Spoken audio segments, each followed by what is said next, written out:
The news 15 और मैं हूँ अंजलि राठौर। और आज हमारे साथ चर्चा के लिए मौजूद है रमेश सिंह जी, जो कि ठगी पीड़ित जमाकर्ता परिवार के यूपी अध्यक्ष हैं। सर से आज जानेंगे कि कौन कौन सी कंपनियां ऐसी हैं जो ठगी करती है, जितने निवेशक हैं उनका पैसा कौन कौन सी कंपनियों में फंसा हुआ है, और जो इनका संगठन है ठगी पीड़ित जमाकर्ता परिवार, वो किस तरीके से आवाज उठाकर उन पीड़ितों की आवाज को और ज्यादा बुलंद कर रहा है। सर, आपका बहुत बहुत स्वागत है द न्यूज़ 15 में। धन्यवाद मैम। और आपको, आपकी पूरी टीम को और न्यूज़ 15 को लाख लाख धन्यवाद और नमन करता हूं कि ठगी पीड़ित जमाकर्ताओं की जो निरंतर आप आवाज उठा रहे हैं, इसके लिए प्रणाम करता हूं। सर, सवाल मेरा ये तो है कि ठगी पीड़ित जमाकर्ता परिवार जो है वो किस तरीके से और कौन कौन सी कंपनियों के खिलाफ आवाज उठा रहा है। मैम, देखा जाए हिंदुस्तान में बहुत सारी कंपनियां हैं, लेकिन लगभग 100 से 150 ऐसी कंपनी है जी।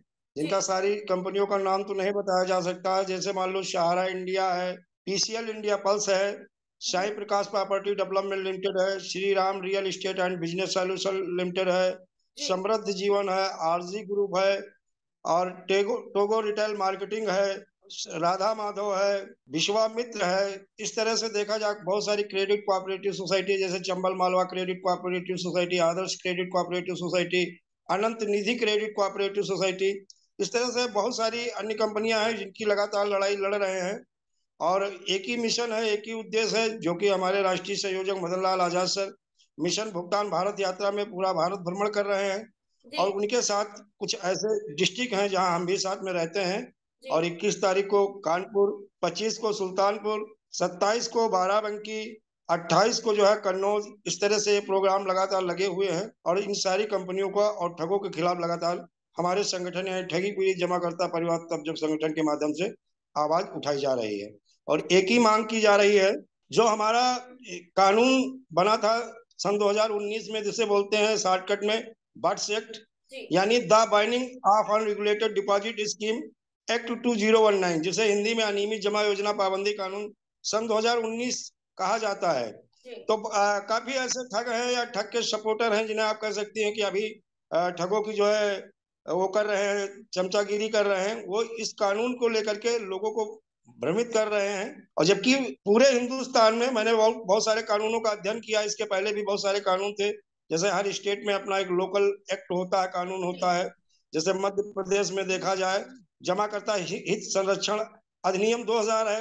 उत्तर प्रदेश में देखा जाए तो जमा संरक्षण हित अधिनियम एक्ट यानी 2016 है। और चिट फंड एक्ट है जो 1 3 से लेकर 7 तक जो है, 3 4 5 6 7, ये आपका चिट फंड एक्ट है। और जो हमारा बर्ड्स एक्ट है, यानी जिसे बोलते हैं बर्ड्स एक्ट 2019, जिसमें 21 से लेकर 26 तक धाराएं जी। होती हैं।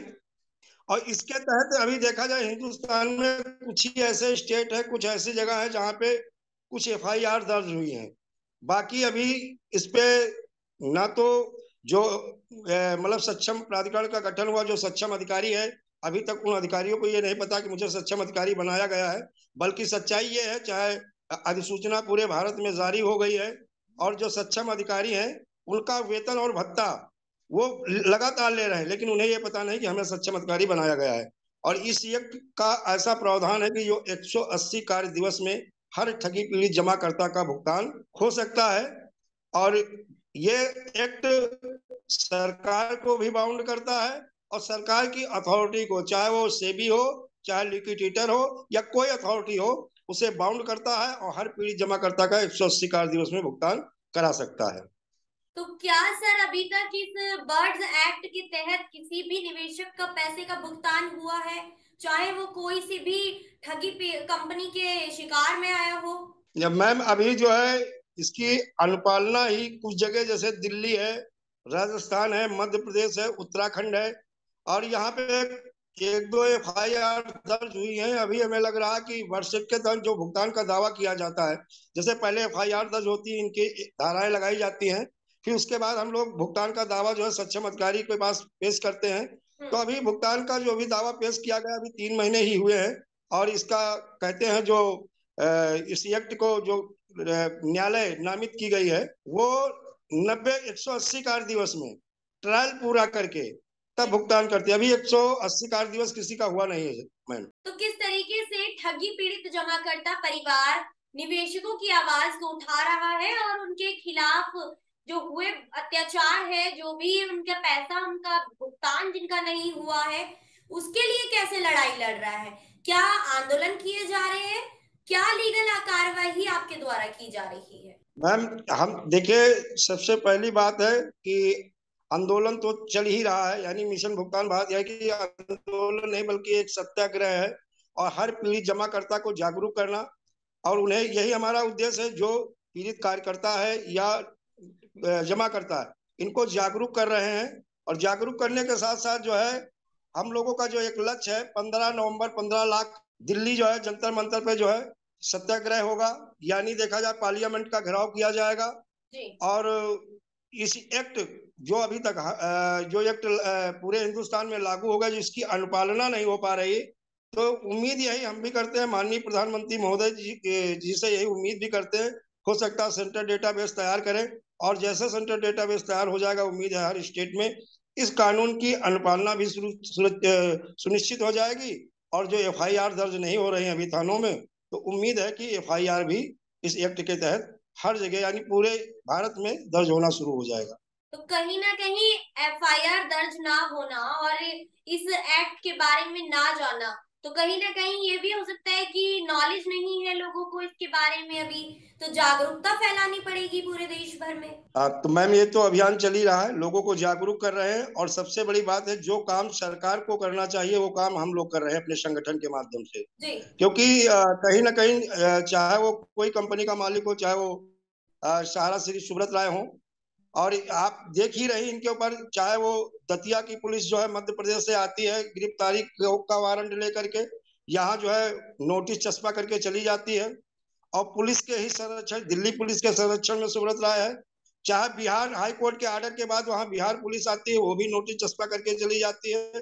तो ये कहीं ना कहीं सरकार की नीयत पे भी सवाल उठाता है। और ऐसे महाठगों को, ऐसे जो महाठग है, बेईमान है, लुटेरे हैं, ऐसे डकैतों को कहीं ना कहीं हमारे राजनीतिक संरक्षण तो प्राप्त ही है। और ये इतना आसान नहीं है, ये मतलब वही होता ना, जिस समय चुनाव होता है इन सारी कंपनियों ने कहीं ना कहीं इन राजनीतिक पार्टियों को फंडिंग किया है, और आज जब उनका बुरा वक्त आया है तो ये सारी राजनीतिक पार्टी ये ऐसे ठग और बेईमान लुटेरों के साथ खड़ी हुई है। जी। और हमारा उद्देश्य यही है, कहते हैं मैम, जो एक कानून आया था कृषि कानून, और कृषि कानून आया, संसद से पास हुआ, आया, आने के बाद में जब इसका जबरदस्त विरोध हुआ, सारे लोग एकजुट हुए, सारे किसान जब एकजुट होकर एक मंच पे आ गए, तो सरकार को ये कानून भी वापस लेना पड़ा, और यहाँ तक कि माफी भी मांगनी पड़ी।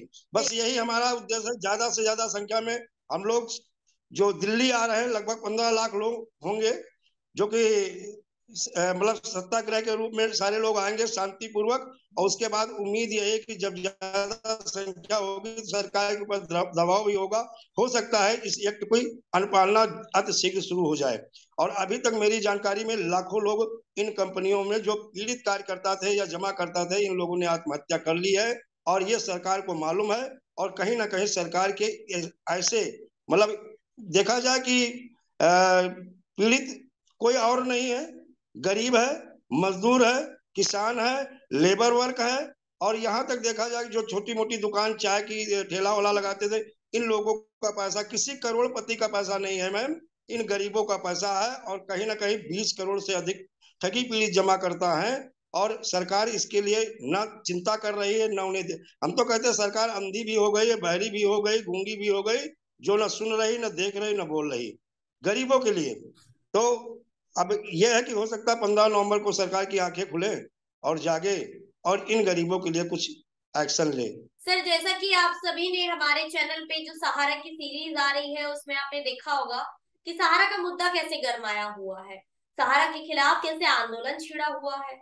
तो क्या सहारा श्री जो सुब्रत रॉय है, उनके ऊपर जिस तरीके से इतनी एफआईआर होने के बावजूद, इतने गैर जमानती वारंट निकलने के बावजूद उनके ऊपर कोई कार्रवाई नहीं हो पा रही है, तो क्या ये बर्ड्स एक्ट के तहत कुछ कार्रवाई सुब्रत रॉय पर हो सकती है? क्या उनके आगे ये बर्ड्स एक्ट टिक पाएगा? मैम, बर्ड्स एक्ट एक ऐसा कानून है, और हमें लगता है ये इसी उद्देश्य से जो है सन 2019 में लाया गया था। और वर्तमान जो सरकार है बीजेपी की, यही लाई थी। देखा जाए, राष्ट्रपति महोदय अध्यादेश लाए, संसद से ये बिल पास हुआ, राज्यसभा से पास हुआ, वित्त मंत्री भारत सरकार ने देखा जाए कानून बना के सारे स्टेट के चीफ सेक्रेटरी को भेज दिया। तो मंशा तो इनके शुरू में थी, और हो सकता है बदले के भावना से ये लाए थे, क्योंकि वो आपका पश्चिम बंगाल में ममता बनर्जी वाला वो केस जो है हुआ ही था, साधा चिट फंड वाला।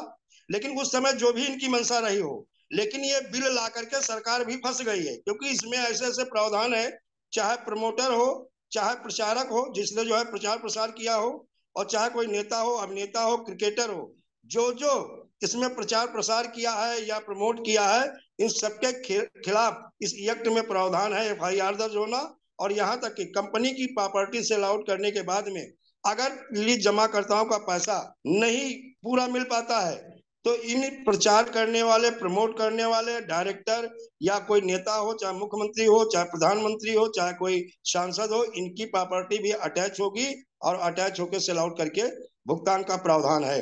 तो देखा जाए तो हर राजनीतिक पार्टी में कुछ ऐसे नेता हैं जो इन महाठगों से फंडिंग भी पाए हैं और कहीं ना कहीं सपोर्ट कर रहे हैं, इसीलिए इसमें विलंब हो रही है। लेकिन सरकार उस समय किस मंशा से लाई थी कुछ पता नहीं, लेकिन अब इस एक्ट को लाने के बाद में सरकार बुरी तरह से, चाहे यह कह लो, फंस गई है। और इसे तो लागू करना होगा, जैसे भी लागू करेंगे, क्योंकि अगर 22 करोड़ वोट पा करके माननीय मुख्यमंत्री प्रधानमंत्री मोदी जी बन सकते हैं, तो 20 करोड़ पीड़ित जमा करता, 3.5 करोड़ जो है कार्यकर्ता, सब मिला के 23 करोड़ प्लस हो जाते हैं। अगर ये सत्ता दे सकते हैं, तो एकता में इतनी बड़ी ताकत है कि सत्ता से विहीन भी किया जा सकता है। हम किसी राजनीतिक पार्टी को न वोट करेंगे न सपोर्ट करेंगे, एक ही नारा रहेगा, पहले भुगतान फिर मतदान। जी। सारे जितने भी चाणक्य हैं, इनकी सारी गणित फेल हो जाएगी। कहीं ना कहीं जो भी सहारा इंडिया से जुड़े हुए लोग हैं, जिनका निवेशक जो निवेशक है, जिनका पैसा सहारा इंडिया में फंसा हुआ है, उनके साथ कहीं ना कहीं कांग्रेस का नाम सामने आ रहा है कि कांग्रेस सपोर्ट कर रही है या नहीं कर रही है। क्या लगता है, विपक्षी पार्टियां जितने भी निवेशक सड़कों पर उतरे हुए हैं उनका साथ दे पा रही हैं? मैम, मैंने पहले भी कहा, एक भी राजनीतिक ऐसी पार्टी ने, पहली बात देखा जाए तो इस सहारा के मंच को, चाहे वो कांग्रेस हो, चाहे भाजपा हो, चाहे सपा हो, चाहे बसपा हो, चाहे तृणमूल कांग्रेस हो, चाहे जनता दल हो, या ऐसे जब तक कोई राजनीतिक कोई बड़ी पार्टी हो, सारे लोगों ने इनके मंच को साझा किया है। अभी देखिए, बिहार के हाई कोर्ट के ऑर्डर के बाद जब पुलिस पकड़ने आई थी, जब माननीय मुलायम सिंह जी अस्वस्थ थे, भारत के रक्षा मंत्री राजनाथ सिंह गए थे, उन्हीं के बगल में कुर्सी जो है सुब्रत राय की पड़ी हुई थी, अखिलेश थे, प्रमोद तिवारी, बड़े बड़े राजनीतिक पार्टियों के नेता थे।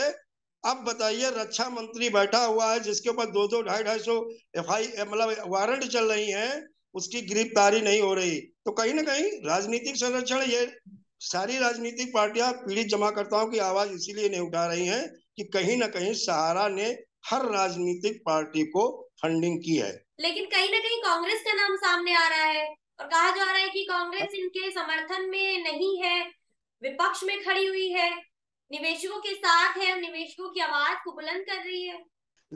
मैम, अगर देखा जाए कांग्रेस के, हमें तो नहीं लगता, हम लोग यहाँ यूपी से लेकर उत्तराखंड सब जगह गए, कांग्रेस ने कहीं हम लोगों के साथ में नहीं खड़े हुए, किसी पीड़ित जमाकर्ता के साथ खड़े होकर। हाँ, एक ऐसा स्टेट है आपका छत्तीसगढ़, जहां उनके चुनाव जो हो रहा था, उस पीरियड में चिटफंड का मामला वहां गरमाया हुआ था। तो उन्होंने अपने जो है उसमें रखा था कि हम, अगर हमारी सरकार आएगी, तो हम जो है पीड़ित जमाकर्ताओं का, किसी कंपनी का हो, पैसा भुगतान करेंगे। तो अभी तक जो मेरी जानकारी में 50 करोड़ रुपए भूपेश बघेल की सरकार ने कुछ कंपनियों के पीड़ित जमाकर्ताओं को वापस किया। उन्होंने जो बात कही थी, ये तो नहीं कह रहे 100% अमल किया है, लेकिन कुछ परसेंट वहां पे अमल किया, तो लोगों को थोड़ा बहुत भरोसा हुआ है कि शायद ये पैसा हमारा धीरे धीरे करके वापस हो जाएगा। बाकी अन्य प्रदेशों में कांग्रेस को हम कहीं नहीं देख पा रहे हैं कि किसी पीड़ित जमाकर्ता का आवाज उठा रही है। हमारे यूपी से लेकर के सब जगह, जहां जहां इनकी भारत यात्रा चल रही, कहीं पे पीड़ित जमाकर्ता की आवाज नहीं उठा रहे। बस केवल राजनीतिक लाभ की जो है, कैसे राजनीतिक लाभ होगा, बस ये। हम तो कहते, जो राजनीतिक पार्टी पीड़ित जमाकर्ताओं के पैसा भुगतान के लिए आएगी, कहेगी, या अपने जो है उसमें रखेगी चुनाव वाले उसमें, तो हम लोग भी सोचेंगे। बाकी हमें राजनीतिक पार्टियों से कोई मतलब है नहीं, और ना राजनीति करना चाहता हूँ। मेरा उद्देश्य है हर पीढ़ी जमा करता जो अपने पेट की काट करके एक एक पैसा अपने बच्चे की शादी के लिए, या लड़की की शादी के लिए, या बच्चों के भविष्य के लिए, या अपने उसके कोई ड्रीम थे उसके लिए जमा किया था, अगर उनके पक्ष में आएगा तो हम लोग सोचेंगे। बाकी हमें किसी राजनीतिक पार्टी से उम्मीद नहीं है। बस ये लोग एकजुट हो, जिस दिन जाग गए और जाग रहे हैं मैम, इस समय 1 लाख से ऊपर आपका संगठन हो गया है, और जी 15 नवंबर को देखेंगे इनकी बहुत बड़ी संख्या आपको दिल्ली में दिखेगी, और इसके आने वाले समय में कई करोड़ लोग आपके साथ होंगे। और अगर सत्याग्रह के माध्यम से ये पीड़ितों का भुगतान का रास्ता निकालते हैं तो अच्छी बात है, नहीं तो फिर हम लोग जेल भरो आंदोलन के लिए भी तैयार हैं। जी। अब आगे की किस तरीके की रणनीति आप लोग तैयार कर रहे हैं सहारा इंडिया के खिलाफ आवाज उठाने के लिए, और भी ज्यादा जो ठगी पीड़ित कंपनियां, जो ठगी कंपनियां हैं वो पीड़ितों की, उनके लिए कैसी आवाजें आप उठाएंगे आगे? बस मैम, बस यही है, सारे लोगों को जागरूक करना, और जागरूक करके एक मंच पे ला रहे हैं। कई ऐसे संगठन हैं जो ठगी पीड़ित जमा करता तब जब परिवार के संगठन पे एक मंच पे आ गए हैं। और हमारा बस मकसद एक ही है, उद्देश्य एक ही है, बीमारी एक ही है और इलाज भी एक ही है। जी और एक ही जब इलाज है तो सारे लोग एक मंच पे आने की कोशिश कर रहे हैं। जो एक दो लोग अभी भटक रहे हैं वो भी आ जाएंगे, बाकी बहुत सारे संगठन जो है आपके साथ जुड़ चुके हैं मैम। और उम्मीद है कि आने वाले समय में ये सारे संगठन एक मंच में होंगे, एक ही आवाज होगी, एक ही मिशन होगा, एक ही उद्देश्य होगा, पीड़ित जमाकर्ताओं का पैसा दिलाना। जी, बहुत बहुत शुक्रिया सर द न्यूज़ 15 के साथ जुड़ने के लिए। ऐसी तमाम चर्चाएं लेकर मैं अंजलि राठौर आप सभी के सामने आती रहूंगी। देखते रहिए द न्यूज़ 15। साथ ही साथ वीडियो अच्छा लगी तो इसे लाइक शेयर कमेंट जरूर कीजिएगा, और हमारे यूट्यूब चैनल को सब्सक्राइब करना ना भूलें। शुक्रिया।